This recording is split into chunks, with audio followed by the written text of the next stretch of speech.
ఏదైతే ఇవాళ staff vacancies ఉన్నాయో అప్పుడు అన్ని రెగ్యులర్ పోస్ట్ అన్ని వేకెన్సీస్ ఉన్నాయి, దాని కింద కాంట్రాక్ట్ వాళ్ళని తీసుకోమన్నాం. మొన్న ఏమైంది, రెగ్యులర్ వచ్చింది, సో వీళ్ళంతా తీసేయబడ్డారు. తీసేసిండ్రు కాబట్టి వాళ్ళు మళ్ళీ they have appear to the government, then the government has issued this.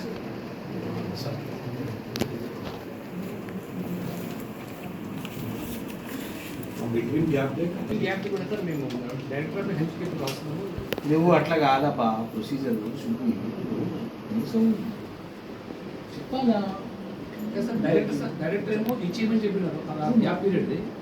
Commission వల్ల ఏమో ఆఫీస్ మీద తర్వాత ఇమీడియట్ ఇచ్చిన తర్వాత ఆపేమని. దాన్ని ఎవరు చూస్తారు ఇక్కడ? ఎస్టాబ్లిష్మెంట్ ఎవరు చూస్తున్నారు కదా, అపాయింట్మెంట్స్ అవన్నీ ఇచ్చి పోస్ట్ చేయాల్సిన ఈ స్టాఫ్ లో ఎవరు చూసాలి? Senior assistant, junior assistant, junior assistant ఎవరు చూస్తారు? సూపరింటెండెంట్ చెప్పాడు. Superintendent and junior assistant communicate ఎవరు చేయాలి?